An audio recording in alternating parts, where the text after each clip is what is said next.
하겠습니다. 로마서 14장 13절부터 23절. 그런즉 우리가 다시는 서로 비판하지 말고 도리어 부딪힐 것이나 거칠 것을 형제 앞에 두지 아니하도록 주의하라. 내가 주 예수 안에서 알고 확신하노니 무엇이든지 스스로 속된 것이 없으되 다만 속되게 여기는 그 사람에게는 속되니라. 만일 음식으로 말미암아 너의 형제가 근심하게 되면 이는 너가 사랑으로 행하지 아니함이라. 그리스도께서 대신하여 죽으신 형제를 너의 음식으로 망하게 하지 말라. 그러므로 너희의 선한 것이 비방을 받지 않게 하라. 하나님의 나라는 먹는 것과 마시는 것이 아니요 오직 성령 안에 있는 의와 평강과 희락이라. 이로써 그리스도를 섬기는 자는 하나님을 기쁘시게 하며 사람에게도 칭찬을 받느니라. 그러므로 우리가 화평의 일과 서로 덕을 세우는 일을 힘쓰나니 음식으로 말미암아 하나님의 사업을 무너지게 하지 말라. 만물이 다 깨끗하되 거리낌으로 먹는 사람에게는 악한 것이라. 고기도 먹지 아니하고 포도주도 마시지 아니하고 무엇이든지 너의 형제로 거리끼게 하는 일을 아니함이 아름다우니라. 너에게 있는 믿음을 하나님 앞에서 스스로 가지고 있으라. 자기가 옳다 하는 바로 자기를 정죄하지 아니하는 자는 복이 있도다. 같이 읽습니다. 의심하고 먹는 자는 정죄되었나니 이는 믿음을 따라 하지 아니하였기 때문이라. 믿음을 따라 하지 아니하는 것은 다 죄니라. 아멘. 거기 17절만 같이 다 한 목소리로 같이 봉독가 있습니다. 하나님의 나라는 먹는 것과 마시는 것이 아니요 오직 성령 안에 있는 의와 평강과 희락이라. 아멘. 앉으시겠습니다. 네, 17절 많이 들어보셨죠? 혹시 애우고 계시는 분들도 계시죠? 이게 무슨 뜻이에요?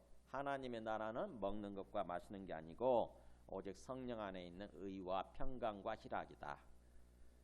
그냥 잘 애우시는 분들이 많더라고요. 근데 속에 깊은 뜻을 알고 애워야 됩니다.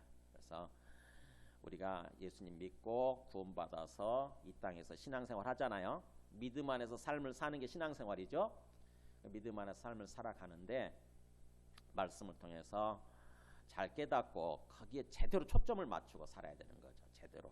그게 성령 안에서 의롭고 평안하고 기쁨을 누리는 삶을 살려고 하는 거. 이게 초점이에요. 우리 영혼이 성령의 인도하심을 따라서 의와 평강과 희락, 기쁨이죠. 기쁨을 누리는 삶에 초점을 맞추려고 하는 거.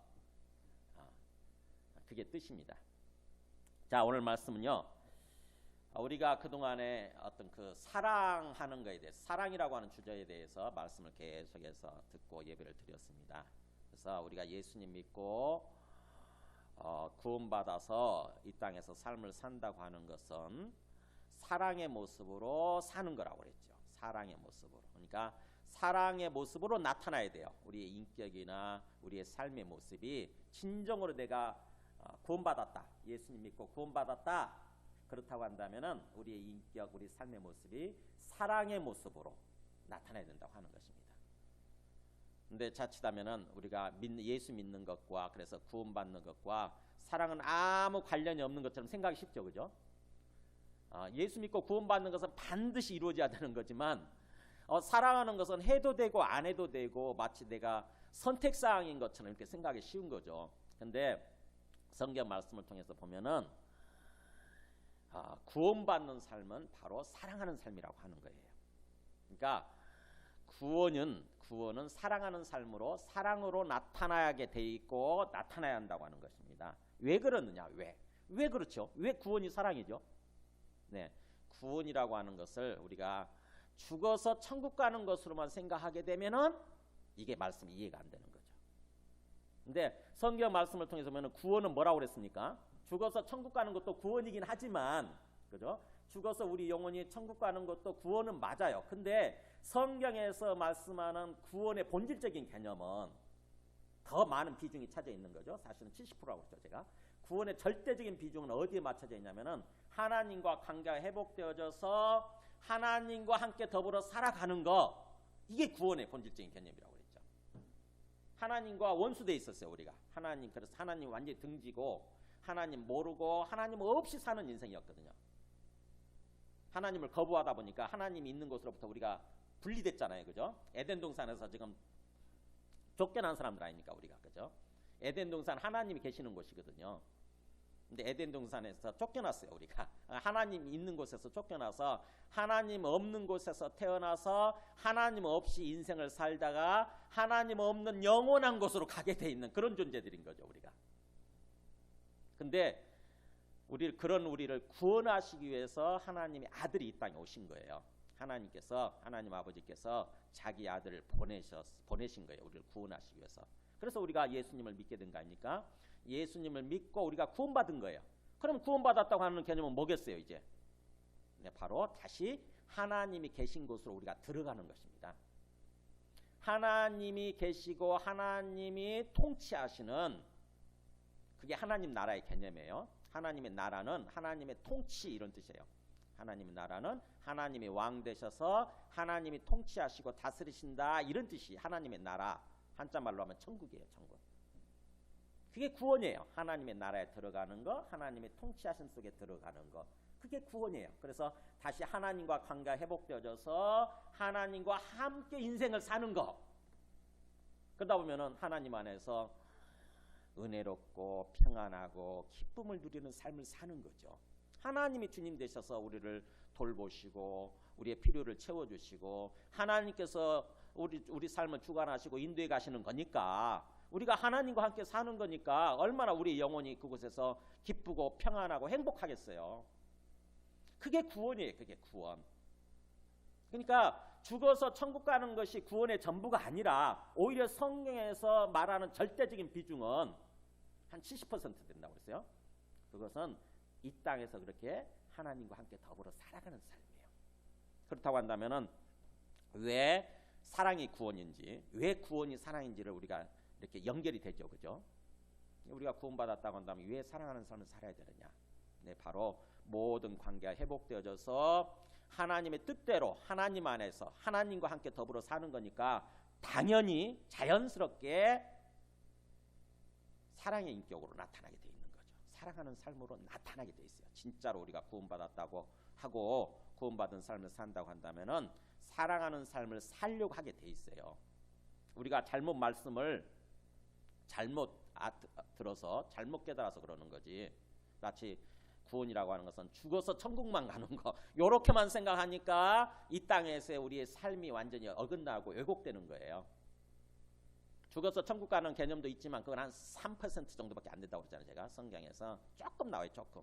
오히려 성경에서 말하는 절대적인 비중은 이 땅에서 구원받아서 구원의 삶을 살아가는 거. 그 다음에 그게 한 70% 되고 나머지 한 27%는 예수님이 재림하셔서 우리가 구원의 완성에 들어가는 거. 네, 우리 몸이 부활하게 되고 이제는 다시 죽지 않는 부활의 몸으로 이제 에덴 동산에서, 회복된 에덴 동산에서 하나님을 직접 보면서 하나님과 직접 대화하면서 하나님과 함께 영원히 사는 거. 그게 구원의 완성이죠. 그 부분이 한 27% 정도 나와요. 성경에 보면. 그러니까 우리가 진정으로 예수님을 믿는다고 한다면은 우리의 삶의 초점이 그렇게 사랑에 초점이 맞춰져야 되는 거죠. 사랑하는 삶. 하나님을 사랑하고 그 다음에 내게 주어진 영혼들을 사랑하고 사람들을 사랑하고, 그래야 우리가 주님 안에서 참으로 기쁘고 평안하고 행복한 삶을 살아갈 수 있다고 하는 것입니다. 그래서 이 사랑에 대해서 구체적으로 이제 알게 됐는데, 사랑이 중요하다고 하는 걸 알게 됐는데, 문제는 구체적으로 우리가 사랑하려고 하면, 실제적으로 사랑하려고 하면 그게 어렵다고 하는 것입니다. 벽에 부딪혀요. 그죠? 이렇게 말씀을 듣고 예배를 드릴 때는 그래, 내가 사랑해야지, 정말 내게 주어진 영혼들을 사랑해야 되겠구나, 이렇게 결심을 하게 돼요. 근데 현장으로 부딪히게 되면, 현장에 들어가게 되면은 딱 이렇게 뭔가 어려워지는 거예요. 정말 사랑이 쉽지 않죠. 그죠? 정말 내한테 상처를 준 사람, 내에게 아픔을 주고 뭔가 피해를 준 사람 있잖아요. 그 사람 있는 그대로 받아주고 주님의 사랑으로 사랑해야 된다고 하는 게 이게 쉽지가 않은 거예요. 내 안에 어떤 미운 생각들이 막 이렇게 막 폭발하잖아요. 미운 생각이 딱 솟구치면서 몰라, 나도 몰라, 저거 그냥 저 사람 망해버렸으면 좋겠어 이런 생각을 하게 되지 저 사람을 사랑해야 되겠다, 긍휼히 여기고 불쌍히 여기고 사랑해야겠다 이런 생각이 안 드는 거죠. 그래서 오늘 이 로마서 말씀은요, 구체적으로 그런 벽에 부딪혀 있어서 고민하고 있는 우리들에게 어떻게 하면 사랑할 수 있을까, 어떻게 하면 구체적으로 실제적으로 내가 싫은 사람이라도, 나에게 힘듦을 준 사람이라 할지라도 그 사람을 사랑할 수 있을까, 그 사랑의 방법에 대해서 얘기하는 거예요. 사랑의 구체적인 방법. 그게 14장 1절부터 15장 13절까지 로마서를 마무리하면서 그 말씀으로 마무리합니다. 형제 사랑의 길, 형제 사랑의 방법, 영혼 사랑의 방법을 가지고 로마서 말씀을 마무리하는 거예요. 굉장히 의미가 있지 않습니까? 그죠? 굉장히. 자, 14장 1절부터 지난 시간 나눴죠. 1단계, 3단계로 나누어서 얘기를 해요. 형제 사랑의 구체적인 방법. 1단계는 뭐라고 그랬습니까? 1절에서 12절까지. 1단계는 그 1절에 나와 있는 대로 업신여기거나 비판하지 않는 거예요. 1단계. 소극적 사랑이죠. 소극적인 사랑. 당연히 내가 하지 않아야 될 걸 하지 않는 거잖아요. 그죠? 사람을 업신여기는 거, 또 사람을 비판하는 거, 당연히 하지 않아야 될 것들이지 않습니까? 근데 우리가 하고 있었다고 하는 거죠. 습관적으로 하고 있었어요. 사실은요. 습관적으로. 우리 영혼이 왜곡되어 있어가지고 우리 심령이 삐뚤어지고 왜곡되어 있어요. 이렇게 뒤틀려 있습니다.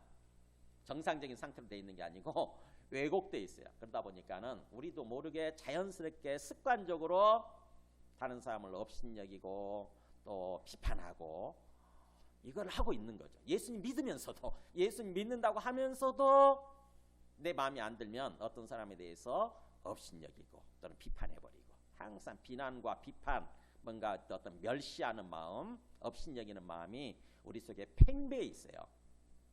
그거를 내가 관찰하는 거죠. 내 마음속을 들여다보면서 관찰하고 깨닫고, 아이고 내가 그렇게 살고 있었구나. 내가 살고 있는 이 문화 자체가, 우리가 살고 있는 이 환경 자체가 그렇다 보니까 나도 모르게 자연스럽게 다른 사람들 다 그렇게 사니까, 우리도 그렇게 자연스럽게 그걸 따라 살고 있었던 거죠. 그거를 내 마음속을 객관적으로 관찰할 줄 알아야 돼요. 말씀이라고 하는 것은 거울이니까, 우리의 심령을 비춰주는 거울이거든요. 말씀은. 그래서 말씀을 들으면서 내 심령을 깨닫게 됩니다. 내 마음의 상태를. 그래서 그거를 하지 않아야 될 것을 하지 않는 거예요. 비판하거나 업신여기는 일을 하지 않는 거. 이게 1단계라고 했습니다.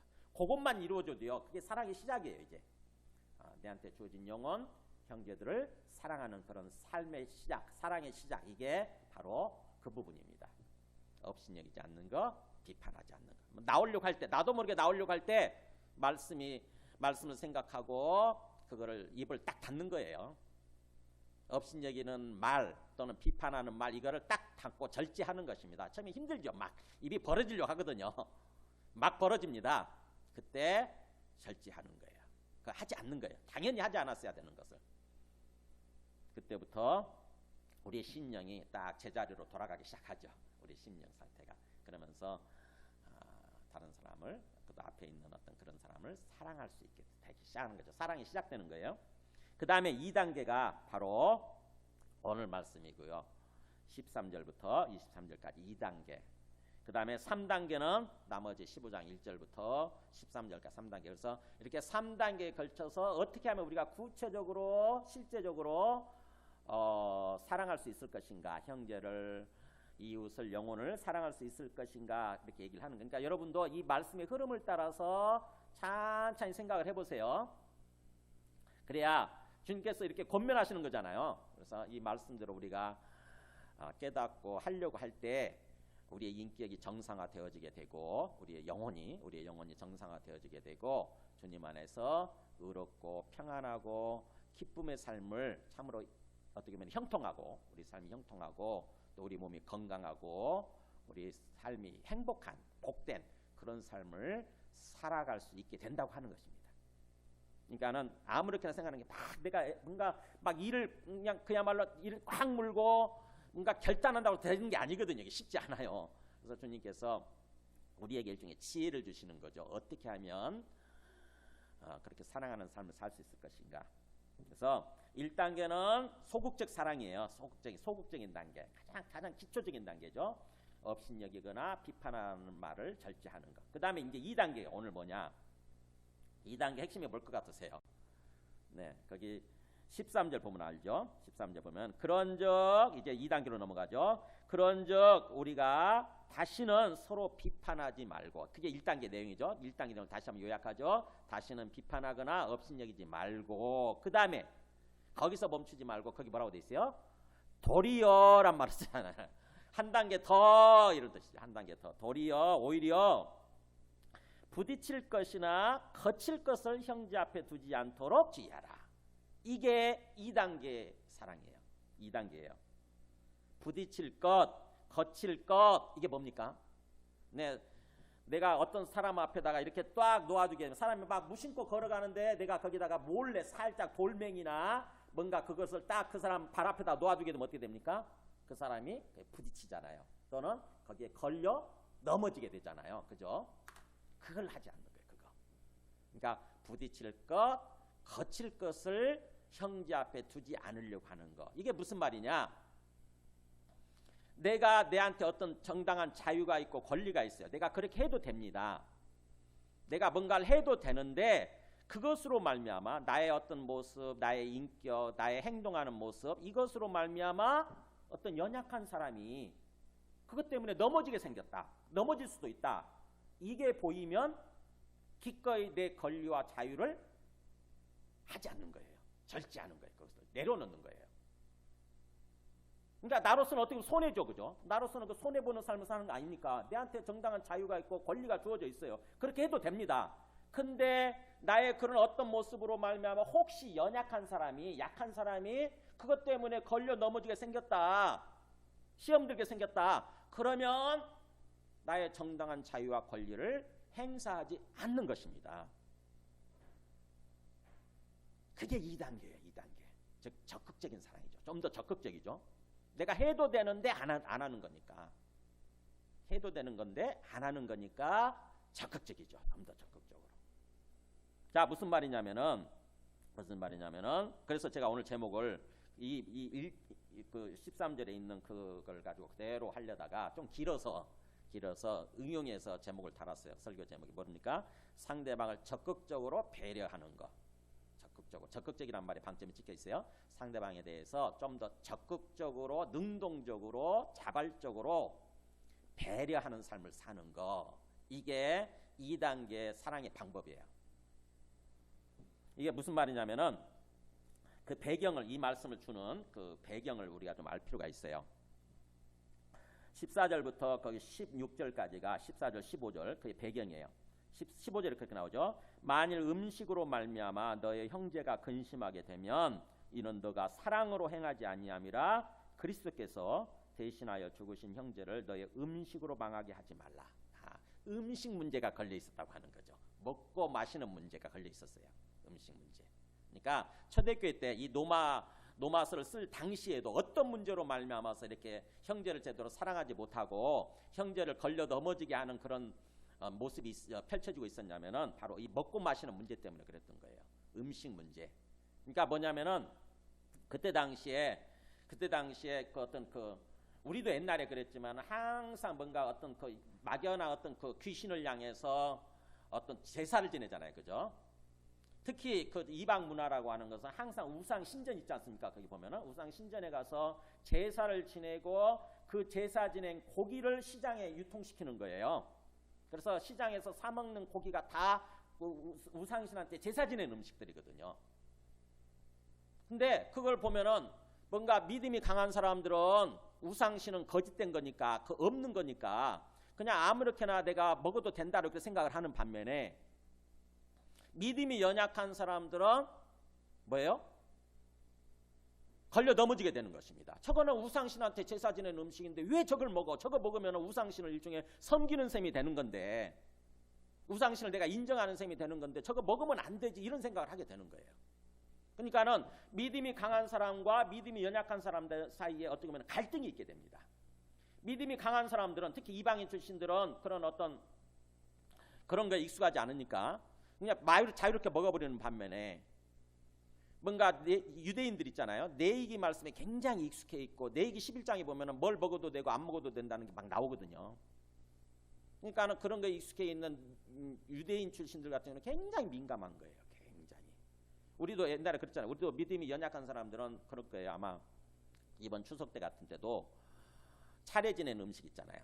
차례 지내고 나서 막 음식 먹잖아요. 여러분 아시죠? 그죠? 음복이라고 그래가지고 차례 지내고 음식 먹잖아요. 나눠주고 먹잖아요. 근데 우리 예수 믿는 사람들은 꺼려지죠. 그거 먹기 되게 꺼려지잖아요. 그런 거예요. 근데 믿음이 강한 사람은 그거 아무것도 아니거든요. 그냥 음식일 뿐이에요. 그냥 음식일 뿐이니까 하나님 감사, 음식 주셔서 감사합니다. 맛있는 음식 주셔서 감사합니다. 가지고 뭐 제사를 지냈든 차례를 지냈든 아무것도 아니거든요. 그냥 하나님께 감사하면서 먹으면 돼요. 그냥 그거. 근데 신앙이 연약한 사람, 믿음이 연약한 사람, 심령이 연약한 사람들은요, 꺼려져요. 그거 못 먹어요. 꺼려집니다. 근데 만약에 믿음이 강한 사람이 그것을 자유롭게 먹어버린다고 생각해 보세요.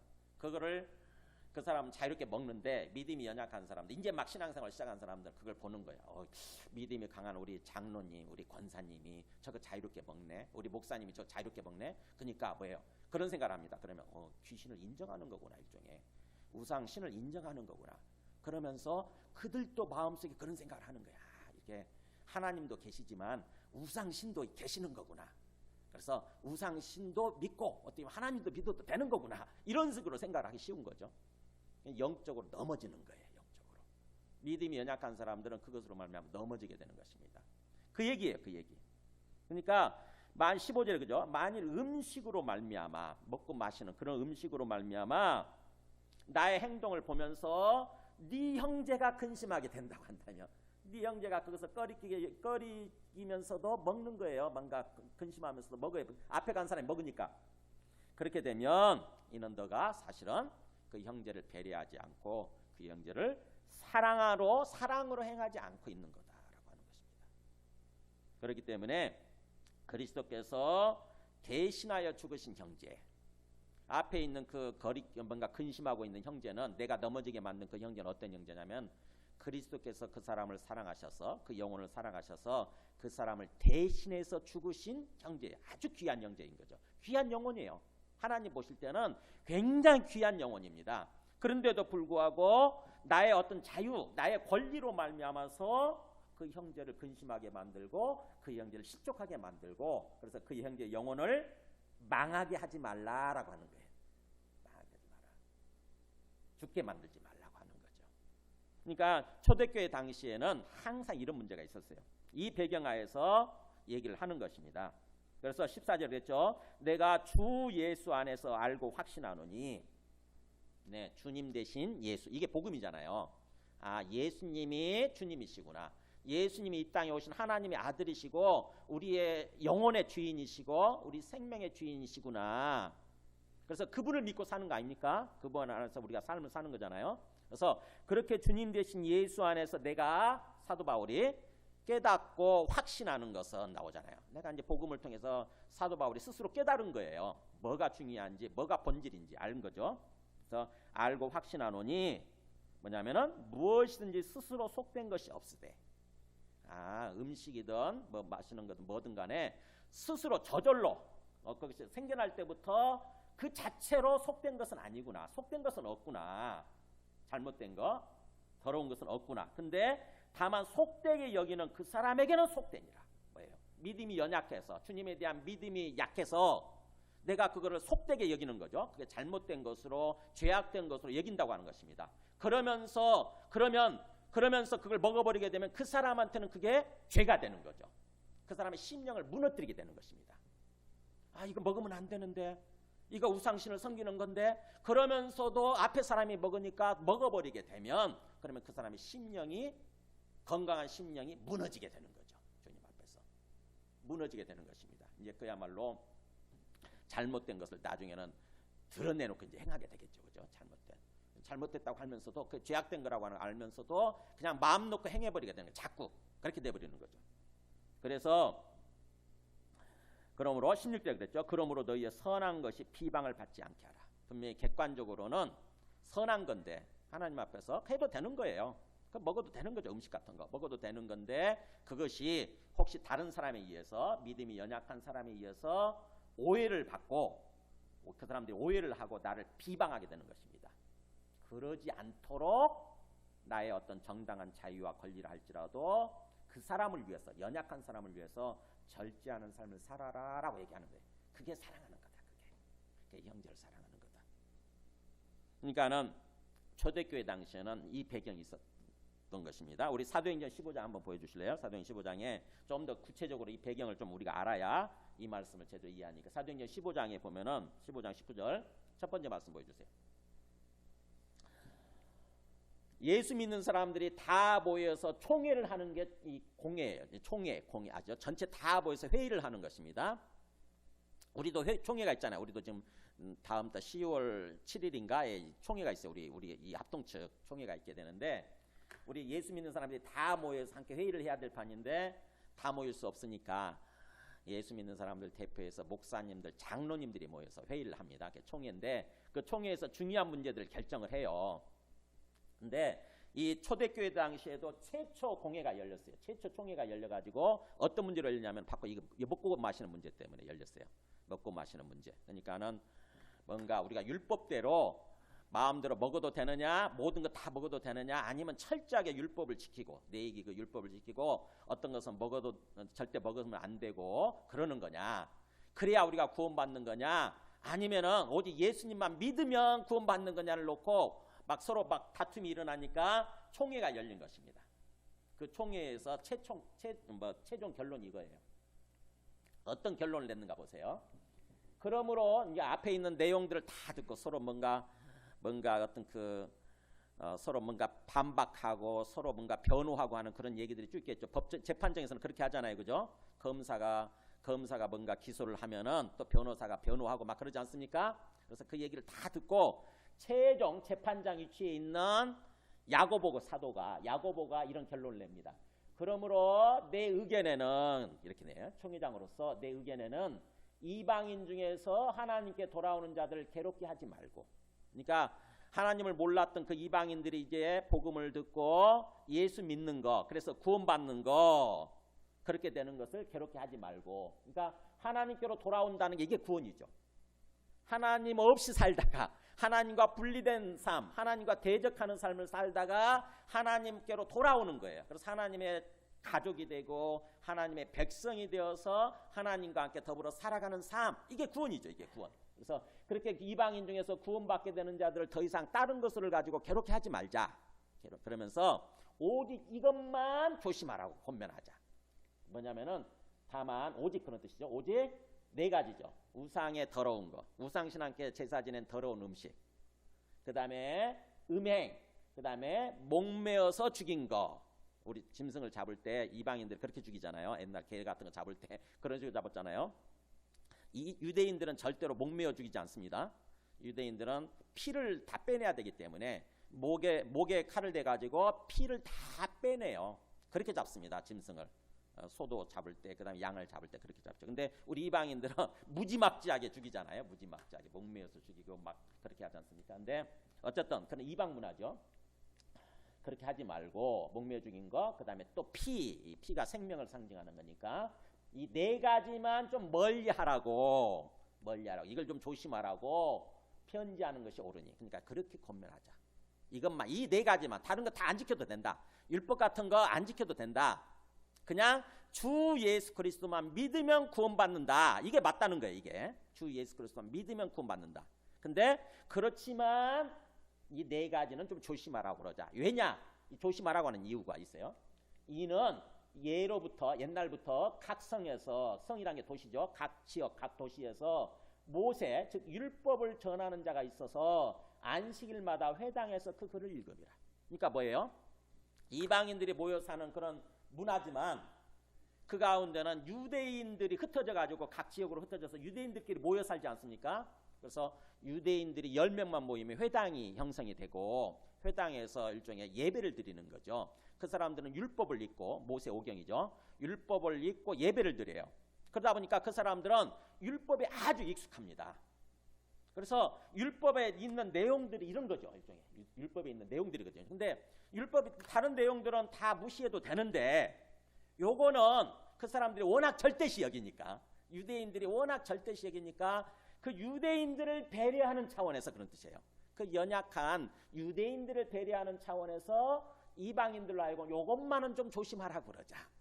어떻게 보면은 당분간이죠. 당분간 이것만 좀 주시지 말라고 그러죠. 그러니까 유대인들이 보는 앞에서 이방인들이 계속 예수 믿으면 구원받는다고 그랬으니까 다른 거 다 무시해버리는 거예요. 그래서 마음 놓고 우상에 더러운 것도 먹어버리고 음행도 해버리고 몸매 주인 것도 먹고 피도 먹어버리고 막 이러는다고 한다면은 믿음이 연약한 유대인들이 무너질 수 있다고 하는 것입니다.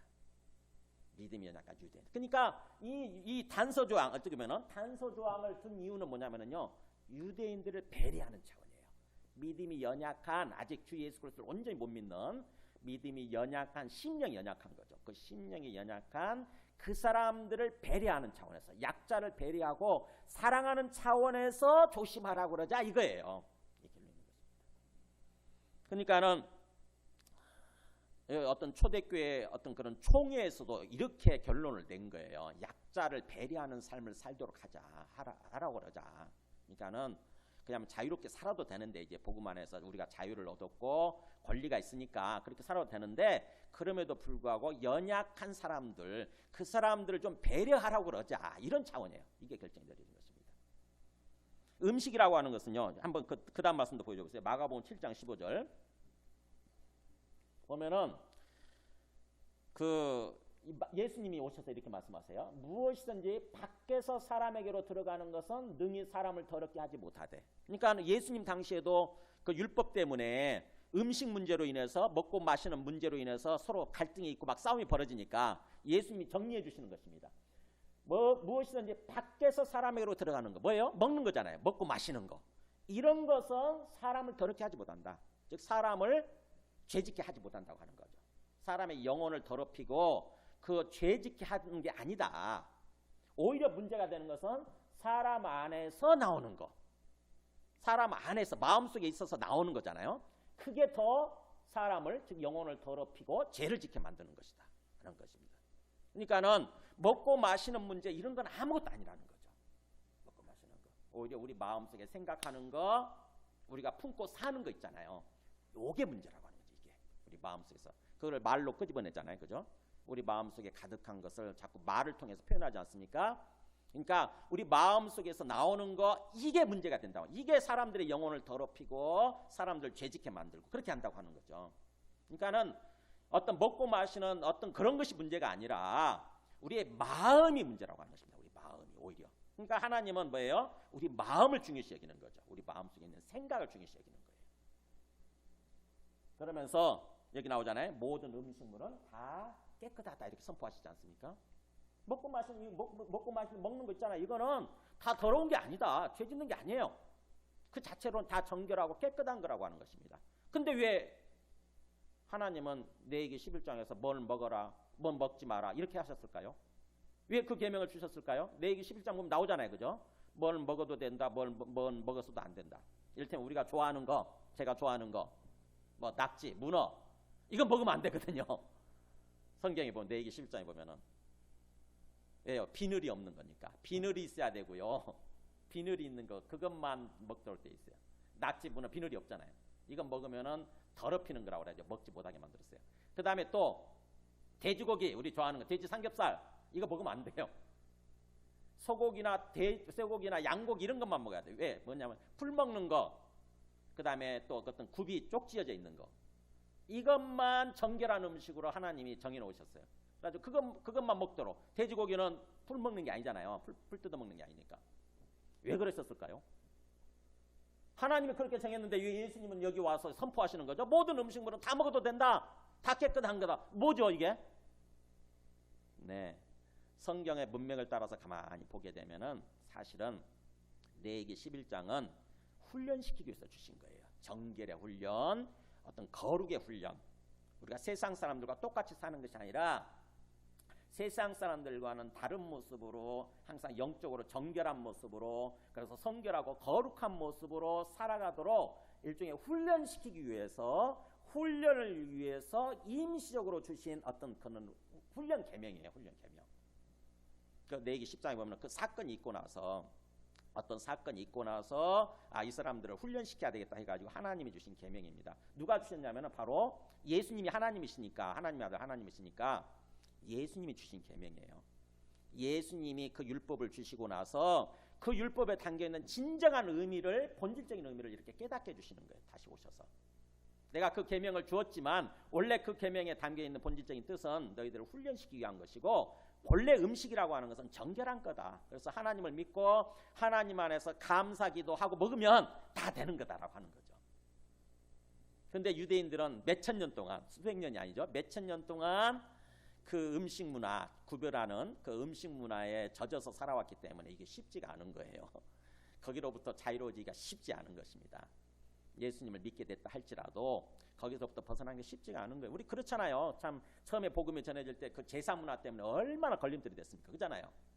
우리는 조상 대대로 계속 조상신한테 제사 지내는 어떤 문화를 가져왔는데 갑자기 예수 믿으면 제사 지내면 안 된다고 그러니까 그게 굉장히 복음이 전해지는데 걸림돌이 된 거죠. 그것 때문에 막 박해가 일어나고 그랬잖아요. 그죠? 아시죠? 역사적으로 병이 박해니 뭐냐, 그 다 제사 문제 때문에 벌어진 거잖아요. 네. 그래서 우리가 어떤 문화에 젖어 있으면 사실은 복음을 통해서 이제 우리가 자유를 깨닫고 자유롭게 살아갈 수 있음에도 불구하고 참 쉽지가 않은 거죠. 하루아침에 그 습관을 없애기가 쉽지가 않아요. 어쨌든 그렇다 보니까 지금 그런 맥락 속에서 이 말씀을 하는 거예요. 주 예수 안에서 모든 게 자유지만 그럼에도 불구하고 이제 내 자유, 내 권리 행사로 말미암아서 혹시 다른 형제가, 다른 사람이 넘어질 수 있다고 한다면, 실족할 수 있다고 한다면 내가 그것을 하지 않는 것이, 그것이 바로 사실은 그 형제를 사랑하는 거다, 이렇게 얘기를 하는 거예요.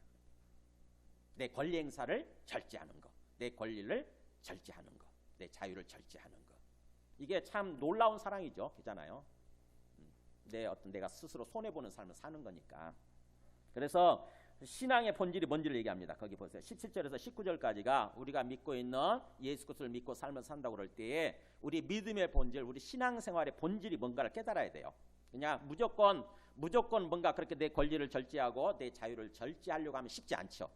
신앙의 본질을 깨달아야 우리가 비로소 그에 순종할 수 있는 힘이 생기는 거죠.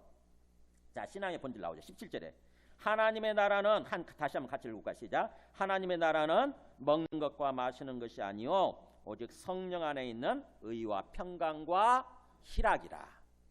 하나님의 나라가 뭡니까? 이게 신앙생활이에요. 하나님의 나라, 즉 다시 말하면 한자 말로는 천국이지만 죽어서 가는 곳을 말하는 것이 아니라, 죽어서 가는 천국을 말하는 것이 아니라 이 땅에서 하나님의 나라를 살아가는 거. 하나님의 나라는 하나님의 통치란 뜻이에요. 하나님이 왕 되셔서 하나님이 다스리시는 거, 하나님의 통치란 뜻입니다. 이게 하나님의 나라가. 그러니까 우리가 하나님을 믿는다고 하는 것은 하나님의 통치에 들어가는 거예요. 하나님의 다스림 속에 들어가는 거. 하나님이 주님 되셔서 우리의 모든 것을 주관하시며 채워주시며, 그래서 하나님과 함께 더불어 살아가는 그런 삶을 사는 거. 이게 구원이죠. 이게 구원. 그래서 신앙생활이죠. 그렇게 하나님의 나라, 신앙생활이라고 하는 것은 먹는 것과 마시는 문제가 아니다. 뭘 먹느냐, 뭘 마시느냐, 어떤 그런 육신적인 삶이 아니라고 하는 거죠. 육신적인 삶, 육신을 따라서 사는 거죠. 육신이 사르크스라고 그랬어요. 우리의 타락한 본성, 사르크스. 우리의 타락한 본성, 죄성이죠. 우리의 죄성을 따라서 자꾸 먹고 마시는 거에 집중해가지고 거기에 집중해서 거기에 매달리는 그런 삶을 사는 거, 그게 신앙생활이 아니라, 신앙생활이라는 것은 오직 성령 안에 있는, 즉 다시 말하면 성령 안에서, 우리가 예수 믿으면 성령 받잖아요. 그죠? 예수님 믿으면 성령, 하나님의 영을 받지 않습니까? 그래서 하나님의 영이 우리 안에 항상 계시게 되는 거예요. 하루 24시간 내내, 일평생 내내. 그러니까 성령 안에서 삶을 사는 것입니다. 신앙생활이라고 하는 것은. 구원받은 삶이라고 하는 것은 성령 안에서, 즉 성령의 인도하심을 따라서 우리의 무엇이 성령의 인도를 받는 거냐면은 우리의 영혼이죠.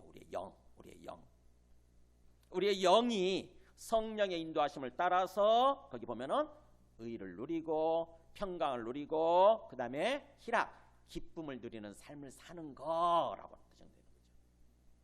그러니까 신앙생활은 뭐냐? 구원받은 삶이라고 하는 것은, 이 땅에서 구원받은 삶을 산다고 하는 것은 바로 뭐냐면은 하나님이 부어주시는, 하나님 보내주신 성령 안에서 성령의 인도하심을 따라서 우리의 영혼이 의롭게 의를 누리면서 사는 거고, 평강을 누리면서 사는 거고, 기쁨을 누리면서 사는 거다. 이게 신앙생활이라는 거예요. 이게 신앙생활.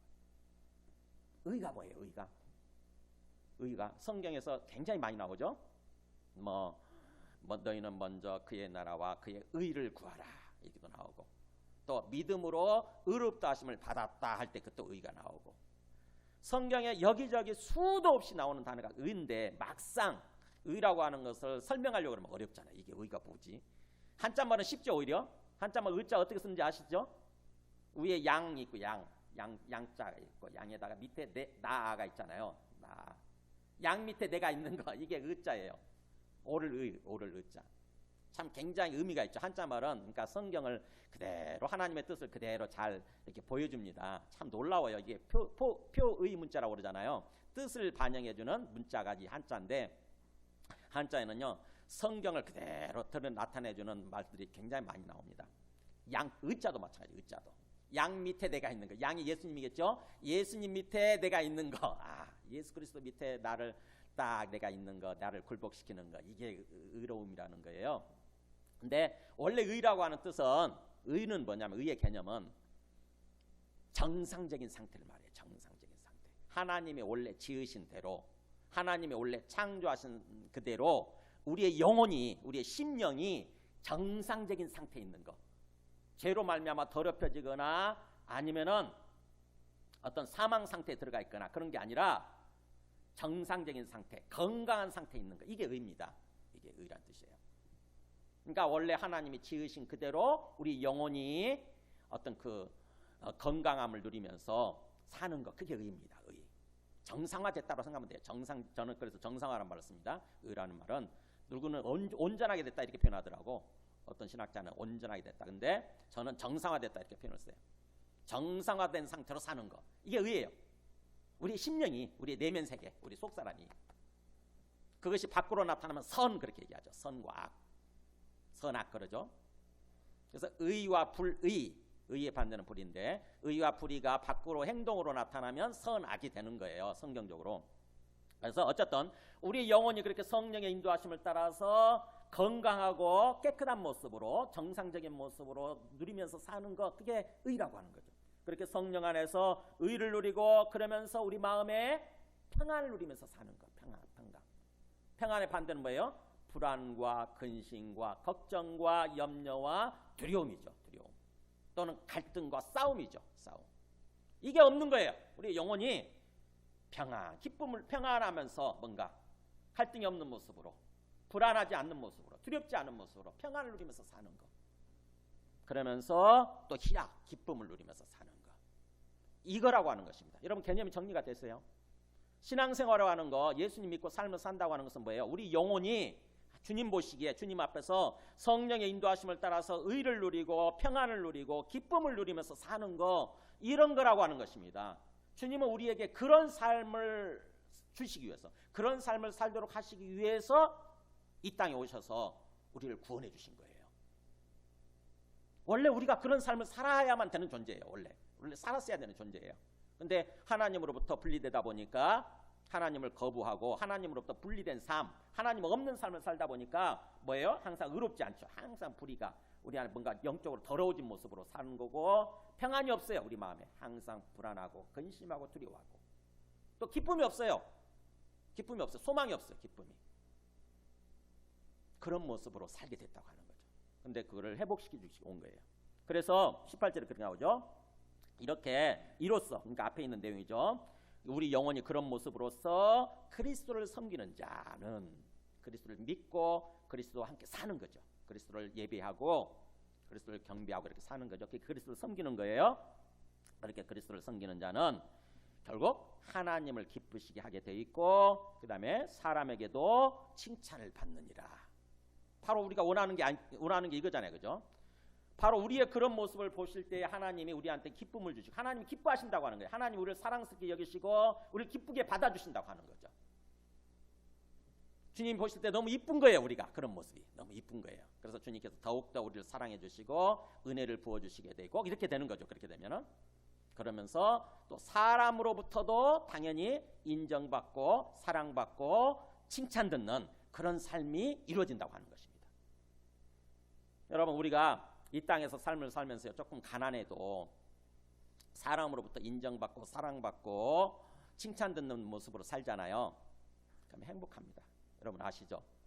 행복해요, 그게. 근데 조금 물질적으로 부여해도요, 사람으로부터 인정받지 못하고 사랑받지 못하고 뭔가 칭찬 듣지 못하고 존경받지 못하고 살잖아요. 사람으로부터 무시당하고 이렇게 살면잖아요. 우리의 심령이 결코 행복하지 못해요. 심령이. 그래서 하나님으로부터 인정받아야 되고 사람으로부터 인정받는, 그래서 하나님으로부터 사랑받고 사람으로부터 사랑받는 그런 삶을 살아야 되는 거지. 그래야 우리가 이 땅에서 참으로 건강하고 뭔가 평안하고 기쁨의 삶, 행복한 삶을 살게 되는 거지. 그렇지 않으면, 그게 깨지게 되면은 아무리 우리가 돈이 많고 아무리 어떤 사회적인 높은 어떤 권자에 오르고 그렇다 할지라도 결코 행복하지 못해요. 사는 게 행복하지 못해요. 아시잖아요. 우리 이제 주님께서는 바로 우리가 그런 삶을 살아가기를 원하신다고 하는 것입니다. 그게 구원이고 그게 신앙생활이라는 거예요. 그렇기 때문에 9절에 나오죠. 그렇기 때문에 우리가 힘써야 되는 일이 뭐냐. 이 땅에서 신앙생활하면서 예수 믿고 삶을 살면서 우리가 힘써야 되는 일 나오죠. 뭡니까? 그러므로 우리가 같이 읽어볼까? 우리가 화평의 일과 서로 덕을 세우는 일을 힘쓰나니. 원래 원문은 힘쓰자라고 돼 있어요. 힘쓰자. 뭐 합시다 이렇게 권면하는 상황으로 돼 있어요. 그러니까 우리가 힘써야 되는, 어디다 초점 맞추고 살아야 되느냐. 힘쓴다는 것은 노력한다는 거잖아요. 우리 의지를 가지고. 거기다 노력해야 된다고 하는 것입니다. 뭐에 초점 맞추고 노력해야 되느냐? 화평의 일, 그 다음에 덕을 세우는 일. 뭐예요? 화평의 일이라고 하는 것은 앞에 평강과 관련된 샬롬이 샬롬. 즉 뭐예요? 사람들과 관계에 있어서 서로 갈등하고 싸우고 미워하고 이런 게 아니라 뭐예요? 평화를 만들어가는 일. 그 화평의 일이 그런 뜻이에요. 평화를 만들어가는 일이에요. 평화를 만들어가는 일. 서로 화목하게 되는 일. 에이레네스라고 이렇게 원문이 그렇게 되어 있습니다. 그래서 평화를 만들어가는 일, 거기다 힘써야 되고, 그 다음에 덕을 세우는 일은 뭐냐? 이게 원래 영어로는요, the building up 그렇게 되어 있어요. 그러니까 세워가는 일, 즉 다시 말하면 건축하는 일과 관련된 거예요. 집을 세워가는 일. 아까 우리 찬송했죠. 놀랍게도 제가 이 찬송을 처음에는 이 찬송을 왜 선택했을까 의아했는데 나중에 찬송과 가사를 따라서 하나 찬송하면서 보니까 오늘 말씀 그대로 나와 있더라고.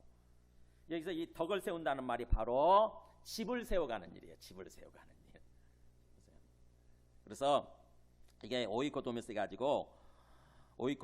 그래가지고 집을 세워가는 일, 즉 다시 말하면 뭔가 내 신앙의 집을 세워가는 일, 또 남의 집을 세워가는 일, 그래서 남을 유익하게 세워가는 일이에요. 이게 남을 유익하게 세워가는 일, 이게 덕을 세우는 일입니다. 여러분 우리가 덕이란 말 많이 쓰지만 뜻은 좀 애매하잖아요, 그죠? 설명하려고 하면 막상 어렵잖아요.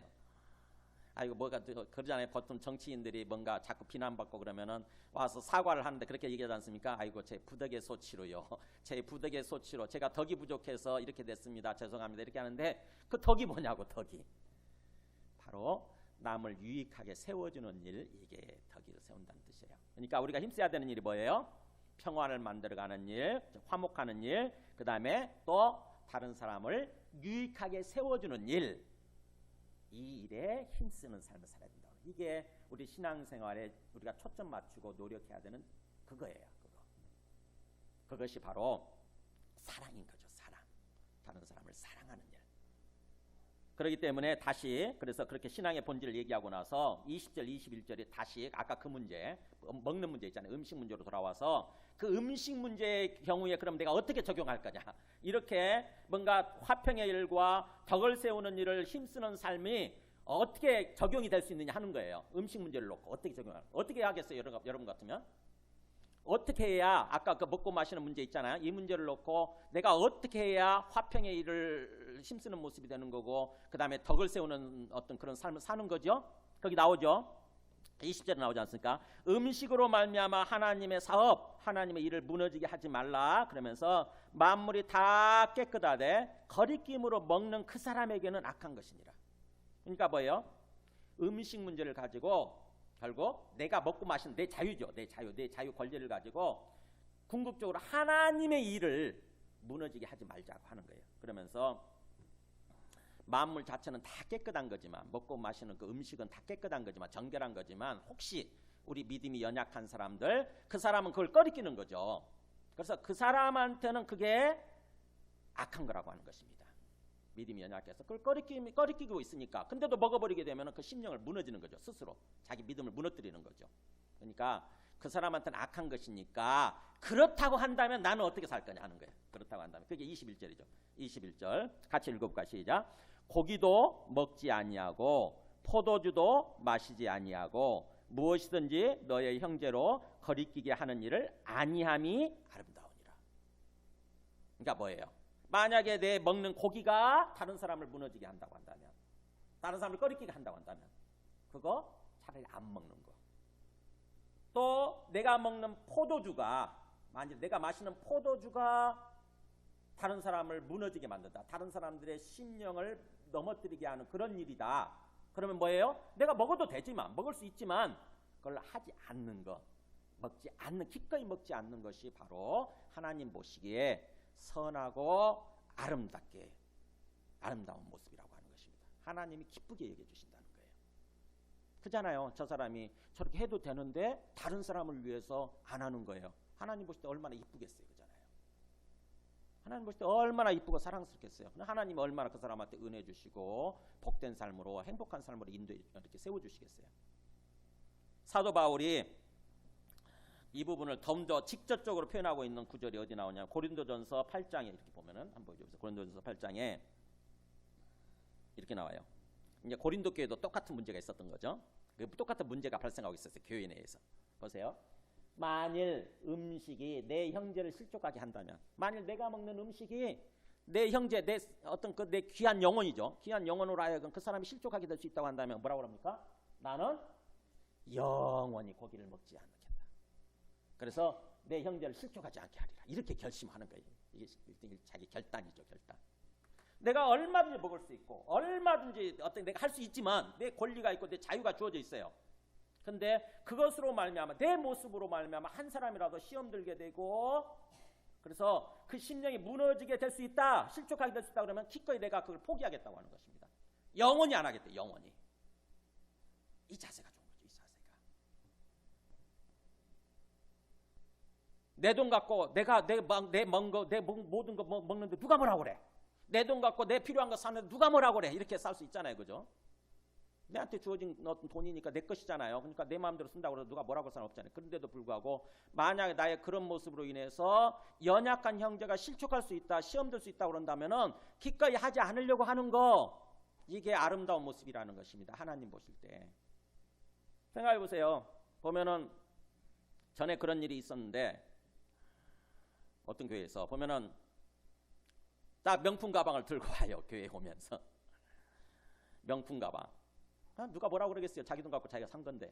근데 명품 가방 딱 들고 와가지고 조금 좀 값싼 가방을 들고 있는 사람을 향해서 그렇게 얘기하는 것입니다. 어떻게 그런 가방 들고 다니냐고. 이거 보라고, 이거. 이런 거 들고 다녀야지. 이런 식으로 자랑을 했어요. 생각해 보세요. 하나님 보실 때 이게 이쁜 거예요. 일종의 뭐 자기 자랑하는 거잖아요. 일종의. 저 연약한, 누가 명품 가방 안 갖고 싶어? 다 갖고 싶지. 하지만 돈이 없어 못 갖는 거잖아요.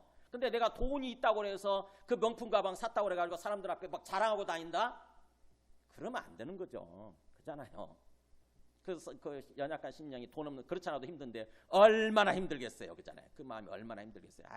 저런 사람들 모인 곳에 내 안 가, 이렇게 돼버리는 거죠. 그지? 교회라고 하는 게 뭔가 내가 사랑받고 그래야 되는 곳인데 보니까는 그 이상한 사람들 때문에 내가 상처받고 힘들고 그런다면 누가 오고 싶겠어요? 누가 예수 믿고 싶겠어요? 근데 그런 일이 벌어졌어요. 교회 내에서. 그러면 안 되는 거잖아요.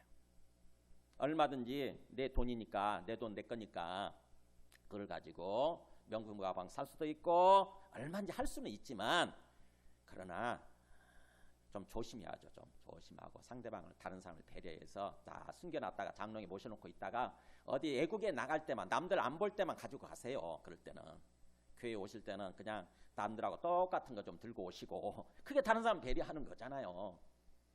그게 다른 사람들 시험 들지 않게 만들고 사랑하게 만드는 거죠. 그런 자세가 필요하다고 하는 것입니다. 그런데 그거예요, 지금 사도 바울이. 내가 먹고 마시는 어떤 그런 문제로 말미암아서 뭐든지 그게 무엇이 됐든지 간에 내 형제를 거리끼게 만들고 근심하게 만들고 실족하게 만들 수 있다고 한다면은 기꺼이 내 권리와 자유를 내려놓고 그걸 행사하지 않는 거, 내가 좀 손해보는 삶을 사는 거, 그것이 바로 형제를 배려하고 형제를 사랑하는 것이고, 그 다음에 하나님 보시기에 아름답고 하나님께서 기쁘게 여기시는, 그래서 우리 삶에 더욱더 하나님께서 은혜 주시고 복 주시는 행복한 삶으로 세워주시는 그런 길이라고 하는 것입니다. 그게 2단계예요. 2단계 그렇게. 그 다음에 마지막 결론이 그거죠. 22절 23절. 그렇기 때문에 우리가 22절 보세요.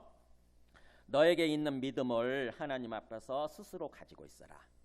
좀 더 쉽게 얘기하면 하나님 앞에서의 우리가 갖고 있는 믿음 있죠. 살아계신 하나님 앞에서 나의 믿음을 항상 내 스스로 그 믿음을 절대적으로 지키면서 그 믿음으로 살아가라, 이런 뜻이에요.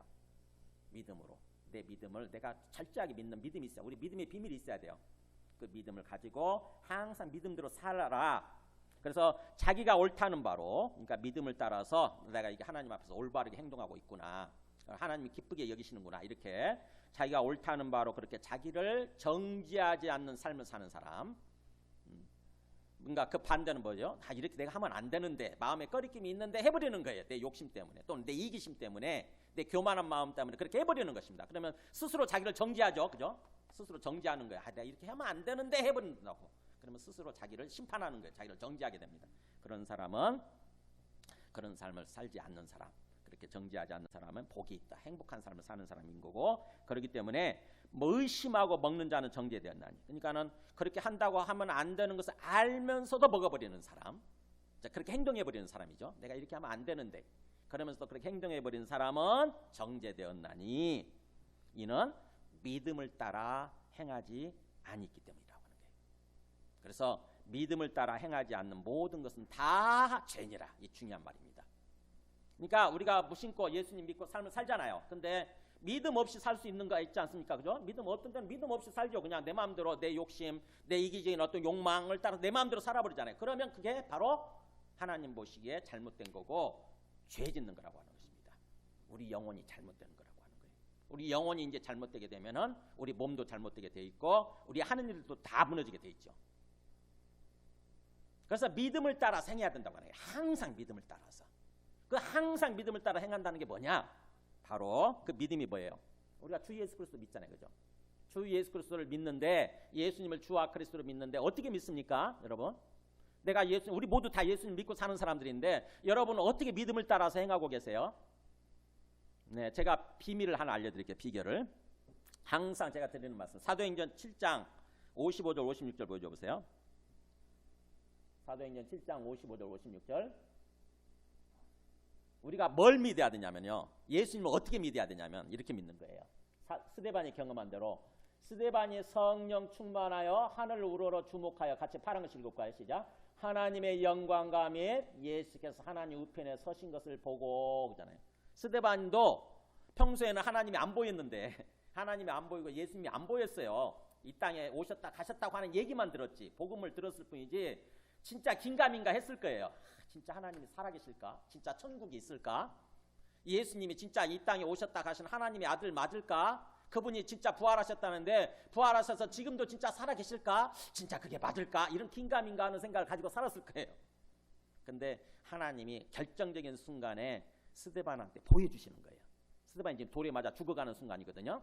굉장히 중요한 순간이니까 하나님이 스데반한테 하늘문을 열어주셔서 보여주시는 거예요. 여기 보면은 보라, 하늘이 열리고 이렇게 됐잖아요. 그러니까는 이 하늘이 열린 것입니다. 즉 우리 평소에 우리가 똑같이 이렇게 보이는 세상만, 우리 보이는 것만 보고 살잖아요. 근데 영적 세계는 보이지 않는 곳이잖아요. 근데 그 보이지 않는 세상과 그다음에 이 보이는 세상이 뭔가 이렇게 차단이 돼 있는 거죠. 일종의 마치 저렇게 뭔가 이렇게 블라인드가 드리워진 것처럼, 밖에 안 보이잖아요. 그런 것처럼 하나님의 나라와 우리 이 세상 사이에 이렇게 블라인드가 들여져 있는 거예요. 안 보이죠, 이렇게 평소에는. 근데 하나님이 결정적인 순간에 블라인드를 딱 걷어주시면 바깥 세상이 보이는 거예요. 하나님의 나라가 보이는 것입니다. 지금 그렇게 하늘문을 열어주시는 장면들이 성경에 여러 군데 나오거든요. 이사야도 그렇게 해서 보게 되고, 사도 요한도 요한계시록 1장에 보면 보게 되고, 다니엘도 보면 또 보게 되고, 이렇게 예레미야도 1장에 보면 나오죠. 하나님이 다 그렇게 보여주시고 들려주셔서 그 하나님의 나라를 깨닫고 복음을 전한 게 성경이거든요. 보세요. 스데반이 뭘 봤나? 결정적인 순간에 성령이 충만해가지고 하늘을 뚫어지게 우러러 이렇게 보는 것입니다. 우러러 보면서 주목한다는 건 뚫어지게 보는 거예요. 갑자기 하늘에 이상한 게 보이는 거예요. 갑자기 뭐가 보이냐면 하나님의 영광 가운데 계신 하나님의 모습, 하나님 아버지의 모습이죠. 하나님 아버지의 모습, 그 다음에 이 땅에 오셨다 가신 하나님의 아들이라고 하는 예수님이 그 하나님 아버지 우편에 서신 것이 보이는 거예요. 놀라운 일이 벌어진 거죠. 그걸 보고 외칩니다. 이렇게 보라, 이거는 외치는 소리예요. 보라, 하늘이 열리고 하늘문이 열리니까 그 다음에 밑에 한번 읽어볼까? 시작. 인자가 하나님 우편에 서신 것을 보노라. 와, 인자, 사람의 모습으로 오셨던 그 하나님의 아들 예수님이, 인자가 그런 뜻이에요. 인자가 하나님 우편에, 하나님 오른편에 서신 것이 보이네, 이런 뜻이에요. 보이네. 긴가민가 했었는데, 그동안 긴가민가 했었는데 이거 진짜네. 진짜로 예수님이 하나님 우편에 계시는구나. 그걸 깨달은 거예요. 그걸 외치는 것입니다. 그러니까 하나님의 가운데 이렇게 보좌가 있고 예수님이 하나님 우편에 계신다고 하는 것은 하나님 아버지를 중심으로 해서 그 오른편이에요. 이렇게 오른편에 예수님이 계셨던 것 실제로. 이것이 믿음입니다. 우리가 믿는다고 할 때 뭘 믿느냐? 예수님을 이 땅에 오셨다 가신 주와 그리스도, 주님과 즉 하나님과 그리스도 구원자로 믿는 건데, 그분이 죽고 끝난 것을 믿는 것이 아니라 부활하셔서 지금도 하늘에 살아계시는 그분으로 믿는 거예요. 그 하늘이 어디냐? 바로 스데반한테 문을 열어주셨을 때 본 것처럼 우리 앞에 있는 거예요. 우리 앞에. 바로 우리 앞에. 우리가 하늘을 이렇게 고개를 들어서 하늘을 우러러 보게 되면 우리 앞에 지금 그렇게 계시는 거예요. 스데반이 경험했던 것처럼 또 성경의 모든 저자들이 경험했던 것처럼 하나님 아버지가 지금 계시고 가운데 계시고 그 우편에, 그 오른편에 예수님이 하나님의 아들로서 지금 계시는 것입니다. 하나님 우편에서 하나님 대신 통치하고 계시는 거예요. 그거를 우리 마음속에 받아들이는 것입니다. 이 객관적인 사실로서, 진리로서 받아들이고. 그러면 뭐예요? 이제 그게 만약에 마음속에 받아들이게 되면 우리가 어떤 자세로 살겠어요? 신앙생활 할 때. 항상 내 앞에 계시는 주님을 의식하게 되는 것입니다. 항상 주님을 바라보려고 하게 되고 주님을 의식하게 되고 그래서 주님을 향해서 대화를 하게 되는 거예요. 주님을 향해서. 그게 믿음입니다. 그게 믿음. 그러니까 믿음대로 행한다고 하는 것은 바로 그거예요. 믿음을 따라 행한다고 하는 것은 바로 내 앞에 살아계시는 하나님 아버지, 그 다음에 그 우편에 계시는 예수 그리스도 주님을 바라보고 주님을 의식하면서 주님 앞에서 행동하는 거, 그게 믿음을 따라서 행하는 거예요. 근데 그게 안 되면 주님을 잊어버리고 그냥 내 욕심을 따라서, 내 이기심을 따라서 내 마음대로 행해버리는 것입니다. 그게 육신적인 삶이죠. 사르크스, 육신을 따라 생각하는 육신적인 삶이에요. 그러면 우리가 예수님을 믿고 있다고 생각하지만 그렇게 살게 되면 우리 심령이 무너지게 되고 우리 영혼이 왜곡되게 되고 그러면 우리의 삶이 왜곡되게 되는 거예요. 불행한 삶으로 빠지게 되는 것입니다. 그러니까 항상 우리가 믿음을 가지고 믿음을 따라서 행하려고 하는 그 결심이 필요한 거죠. 항상. 그러니까 예수님을 믿고 산다고 하는 거, 신앙생활이라고 하는 것은 바로 그거예요. 항상 그렇게 믿음을 따라서 행하는 거. 내 앞에 살아계시는 하나님 아버지, 그 다음에 주님을 의식하고 그 앞에서 삶을 사는 거. 그렇게 되면은 연약한 형제들을 바라볼 때도 있잖아요. 믿음이 연약한 형제들, 우리가 비판하고 업신여겼던 그 형제들을 바라볼 때 주님이 의식이 되면 주님 앞에서 바라보게 돼요. 주님 관점에서 보게 돼요. 주님 관점에서. 그러면 그 사람이 내가 뭔가 미워하고 심판하고 비판하고 업신여겨도 그런 대상이 아니라 내 마음에 긍휼한 마음이 생겨요. 아, 사랑해야 되는구나. 저 사람을 사랑하고 싶은 마음이 생깁니다. 그래서 그 사람을 사랑하게 되고 그 사람을 위해서 이제 내가 적극적으로 배려하는 삶을 사는 거죠. 내가 해도 되지만 내 자유가 있고 권리가 있으니까 내 마음대로 해도 되지만 저 사람을 배려해서 내가 그렇게 하지 않는 것입니다. 그럴 때 주님이 보실 때 그거를 이쁘게 여기시고 기쁘게 여기시고 우리를 사랑해 주시는 거예요. 더욱 은혜를 부어주시게 되는 것입니다. 그래서 우리 심령이 의롭고 평안을 누리고 기쁨을 누리는 그런 삶을 살아게 되는 거예요. 그래서 하나님께서 우리를 기쁘게 여기시고 그다음에 사람으로부터도 이제 인정받고 사랑받고 칭찬 듣는 그런 삶을 살아게 된다고 하는 것입니다. 우리 삶이 보람 있죠. 순간순간 살아가는 그 순간순간이 보람 있는 거예요. 기쁘고 보람 있는 거예요. 그러면 우리가 건강하게 되고